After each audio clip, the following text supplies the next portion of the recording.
안녕하세요. 논술 강사 이혁입니다. 반갑습니다. 논술의 정석, 머릿말 부분 바로 해설하도록 하겠습니다.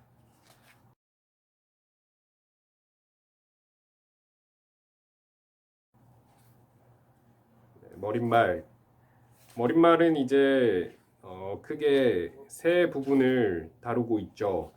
첫 번째로 이 교재를 누가 읽는 게 좋은지, 이 교재는 누구를 대상으로 하고 있는지, 그 대상에 대해서 먼저 설명을 드리고, 그 다음에 이 교재가 이루고자 하는 바, 여러분들에게 무엇을 이루게 할 것인지, 그 학습 목표 다루고 있고요. 세 번째로는 이 교재의 개요. 이 교재는 이제 1강부터 4강 거친 다음에 이제 부록을 넣어놨는데요. 각각 1강, 2강, 3강, 4강에서 어떤 학습 목표를 가지고 여러분들에게 무엇을 제시하는지 그거를 간단하게 소개를 합니다. 그래서 대상부터 먼저 말씀을 드리자면요. 이 책을 읽는 독자들은 저는 이 책에는 이제 중3에서 고2 정도로 생각하고 있다라고 말씀을 드렸는데 사실은 중1부터 고2까지 읽어도 될 것 같아요. 초등학교 6학년한테는 조금 어려울 수 있는데 머리가 똑똑한 초등학교 6학년이라면 이 책을 읽고 이해하는데 큰 무리는 없습니다. 제가 수업을 해본 결과 똑똑한 초등학교 6학년은 이 책을 읽고 이해할 수 있습니다. 고등학교 2학년은 이 책을 읽고 고등학교 2학년이면 이 책을 한 달에서 3달 정도에 걸쳐서 빨리 읽고 이해를 하고 대입을 준비를 하는 게 좋다고 생각을 하고요. 그런 점에서 이제 중2부터 고1까지가 이제 이 책을 읽고 공부하기에 가장 좋은 연령대다라고 생각을 합니다. 근데 오히려 이제 그러니까 이 책은 그 초등학교 논술에는 적합하지 않고요. 초등학생들이 읽기에는 많이 어려운 책이고요. 대입 논술에도 별로 도움이 되는 책은 아닙니다. 대입 논술은 또 대입용으로 나온 교재를 공부를 하시는 게 좋고요. 오히려 이제 이 책은 성인들 좀 논리력을 키우고 싶고 말을 잘하고 싶고 말을 조리 있게 하고 글을 조리 있게 쓰고 또 생각을 논리적으로 하고 싶은 분들 그런 분들한테는 이 책이 도움이 될 겁니다. 자신 있게 추천을 드려요. 네. 그래서 이 책을 읽는 대상들은 다시 정리를 하자면 똑똑한 초등학교 6학년부터 고등학교 2학년까지 그리고 가장 적합한 대상은 중1부터 고1까지 그리고 성인들에게도 도움이 된다. 이렇게 말씀을 드리겠습니다.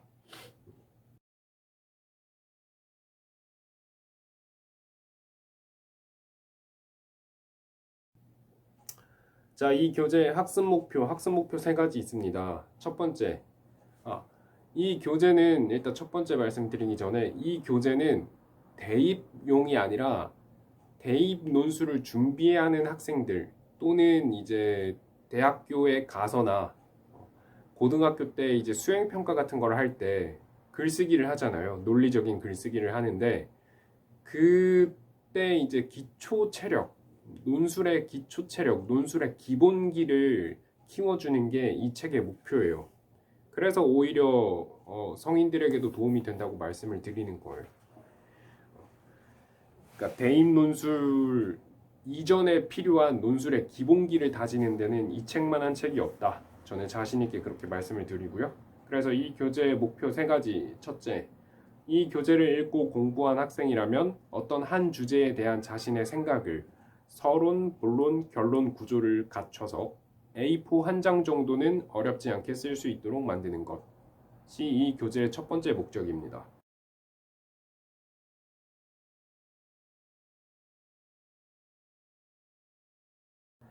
그러니까 어떤 주제가 있어요. 뭐 사형제 폐지해야 하느냐, 유지해야 하느냐. 지금 또 이슈가 되고 있는 게 있죠. 인터넷 교도소. 옳은 것이냐 그른 것이냐 이런 것들, 그걸 이제 이 교재에서 직접 다루지는 않지만 기사들, 신문 기사들을 쭉 읽고 내가 생각을 정리해서 나는 찬성이다, 반대다, 서론, 본론, 결론 이렇게 논리적으로 글을 쓸 때 그걸 가능하게 해주는 책이 바로 이 책이라는 거죠. 이 책을 읽으면 일단 사건을 바라보고 사건을 분석하고 해석하는 논리력과 사고력이 이 책을 공부하면 길러지고, 그렇게 해서 사건을 분석한 다음에 내 입장을 만들고 찬성, 반대, 그리고 내 입장을 뒷받침해줄 근거들을 구성을 하고, 그리고 서론, 본론, 결론 구조를 갖춰서 글을 읽는 독자를 논리적으로 설득할 수 있는 그런 글을 만들 수 있는 거죠.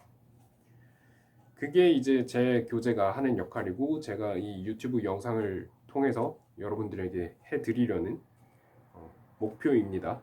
그게 첫 번째 목표고요. 두 번째 목표는 이 교재를 읽고 공부한 학생이 자신의 논리를 펼칠 때 그 말에 논리적 오류가 없게 하는 것.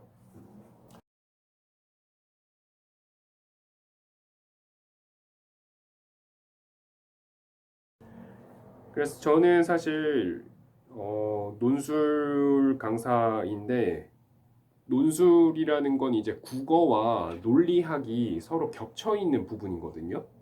근데 많은 논술 교재가 논리학보다는 국어에 너무 치우쳐 있어요. 국어에 너무 치우쳐 있는데 저는 논술의 핵심은 논리라고 생각을 합니다. 왜냐? 논술이라는 건 자신의 논증을 논리적으로 설득력 있게 전달하는 것이거든요. 그러니까 내 논증 자체가 논리적이지 않으면 글을 뭐 아무리 잘 쓰고 뭐 맞춤법 잘 지키고 막 유려하게 써도 그건 논술이 아니에요. 논술은 말장난이 아니기 때문에. 논술은 논리적이어야 합니다. 주장이 논리적이어야 하고 그걸 뒷받침하는 근거가 적합해야 돼요. 그래서 저는 논리라는 걸 굉장히 강조하고 2강에서는 계속 논리에 대해서 알려드리고 있습니다. 그래서 여러분들 이 교재를 읽으면 논리적인 오류가 무엇인지 알게 되고, 여러분들이 논리를 펼칠 때 오류 없이 논리를 펼치게 된다. 네, 그게 저의 두 번째 목표고요. 세 번째 목표는 이제 이 교재를 읽고 공부한 학생이 다른 누군가의 말과 글을 접할 때 그 말과 글 속에 있는 논리적 오류에 속아 넘어가지 않고 그 오류가 오류임을 지적할 수 있게 만드는 것.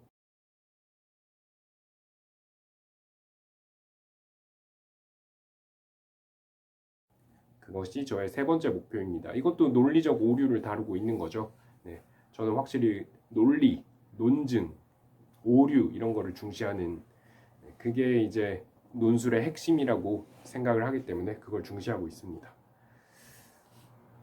그래서 이제 두 번째는 조금 더 논리력, 내가 논증을 펼칠 때 논리적으로 하는 능력을 키우는 그 목표이고, 두 번째는 이제 비판력. 어떤 사건이나 다른 사람의 논리를 접할 때 이건 오류인데? 이거는 말이 앞뒤가 안 맞는데? 이렇게 그 논리적 허점을 발견하고 그걸 지적할 수 있고 거기에 속아 넘어가지 않게 하는 그런 비판력을 키우는 게 이제 또 세 번째 목표인 거죠.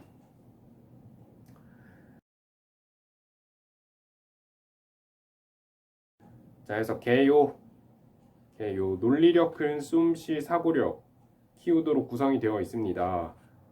이건 뭐 1강에서 다시 다루긴 할 건데, 논술이라는 건 자신의 생각이나 의견 따위를 논리적으로 서술한 글이에요. 그래서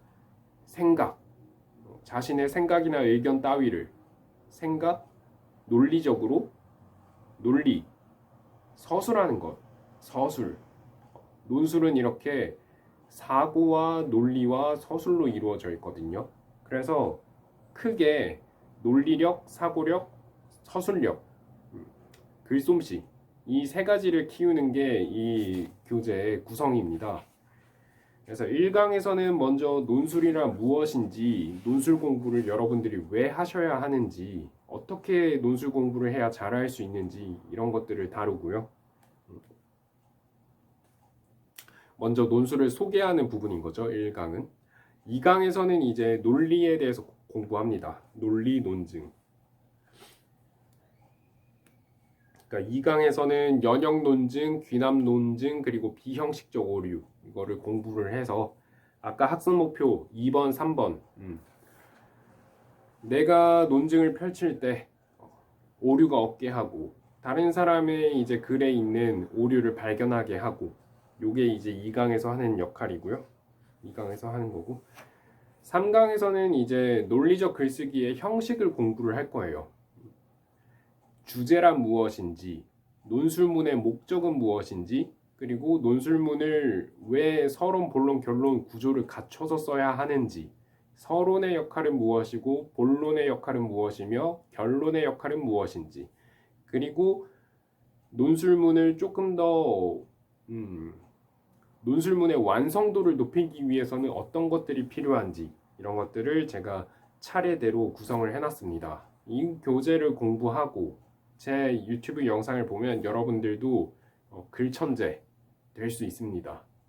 그러니까 여러분들이 지치지만 않으면 저는 확실히 여러분들 논술문 잘 쓰게 만들어 드릴 수 있어요. 제가 지금껏 학생들을 가르쳐 온 그 노하우가 있기 때문에 자신이 있습니다. 자, 마지막으로 4강에서는 여러분들에게 이런 걸로 한번 글쓰기 보시라. 글쓰기 주제를 이렇게 쭉 제시를 하는데 이거는 이제 첫 번째는 조금 쉬운 글쓰기. 여러분들이 글 쓰는 그 자체가 어려우면 대뜸 뭐 사형제에 대해서 찬성하느냐 반대하느냐 이런 거 글쓰기 하기 어려울 수 있어요. 조금 더 여러분들이 쉽게 쓸 수 있는 것들 먼저 제시를 해서 글쓰기 자체에 조금 더 익숙해지도록 한 다음에 이제 두 번째로 찬성 반대 입장을 정해서 논리적으로 글을 쓸 수 있는 그런 주제들을 제시를 하고 제가 몇 개 이제 예시문을 여기 또 삽입해 놨습니다. 그래서 그거 보고 내가 쓰고 예문이랑 비교를 해보고 이러면 여러분들에게 큰 도움이 될 것이다 라고 저는 생각을 합니다.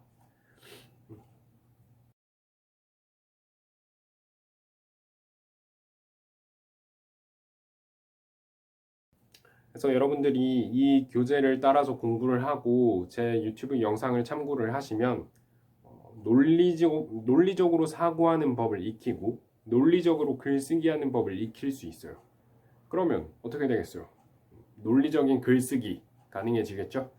여러분들 그러니까 나는 논술을 공부를 해서 논리적으로 글 쓰고 논리적으로 생각하는 사람이 되어야겠다 이렇게 목표를 딱 정하고 너무 이 교재가 어렵고 영상이 좀 이해가 안 가더라도 조금 지루하고 그러더라도 열심히 저를 따라와 주시기를 바라겠습니다. 여러분들은 할 수 있어요. 저는 여러분들을 믿습니다. 그리고 저는 이 교재와 제 강의 능력을 믿습니다. 여러분들 저와 함께 또 논술의 세계로 가봅시다. 자, 영상 봐주셔서 감사합니다. 화이팅입니다. 안녕.